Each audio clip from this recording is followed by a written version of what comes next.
try to get guns off the street, get them out of the hands of young people. The law in New York was, as you state, and the law in New York has worked to a great extent. I don't want the federal government preempting states and cities like New York that have very specific problems. So here's what I would do. We need to have a registry that really works with good information about people who are felons, people who have been committed to mental institutions, like the man in Virginia Tech who caused so much death and havoc. We need to make sure that that information is in a timely manner, both collected and presented. We do need to crack down on illegal gun dealers. This is something that I would like to see more of. And we need to enforce the laws that we have on the books. I would also work to reinstate the assault weapons ban.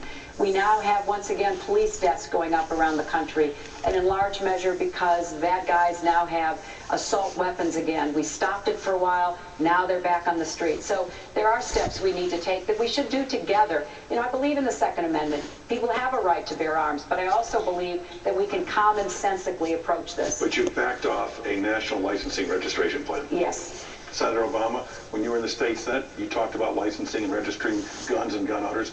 Would you do that as president?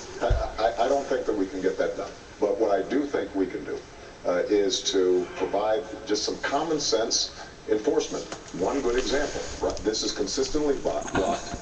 The efforts by law enforcement to obtain the information required to trace back guns that have been used in crimes to unscrupulous gun dealers.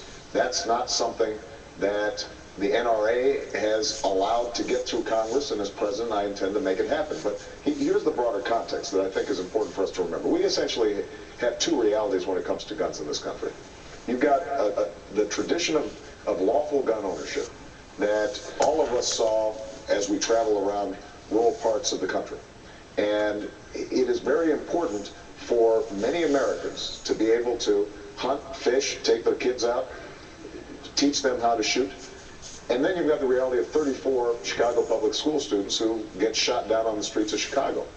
We can reconcile those two realities by making sure the Second Amendment is respected and that people are able to lawfully own guns, but that we also start cracking down on the kinds of abuses of firearms that we see on the streets. Senator Edwards, Democrats used to be out front for registration and licensing of guns.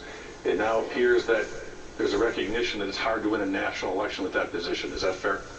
I think that's fair, but I don't have to change my position on this. I'm against it.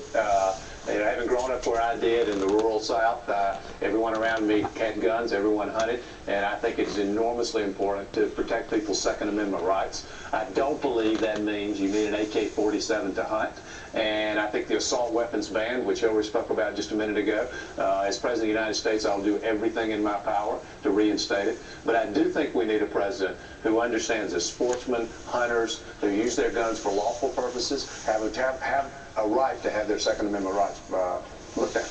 Our third and final break is upon us, our final segment of our live debate here in Las Vegas. When we come back.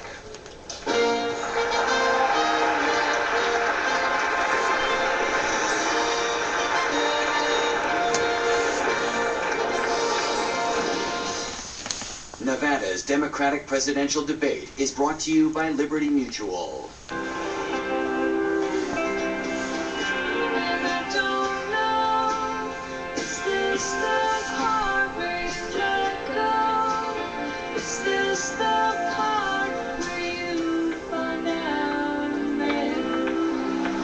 When it's people who do the right thing, they call it being responsible. When it's an insurance company, they call it Liberty Mutual. Responsibility. What's your policy? Liberty Mutual. I just can't seem to get it right today. Just can't seem to get it right today. Just can't seem to get it right today. I guess I'm gonna give up. Oh, I guess I'm gonna give up. With fewer fill-ups, you may just forget which side it's on. The fuel-efficient Kia Spectra, now with 2.9% APR plus 500 bonus cash.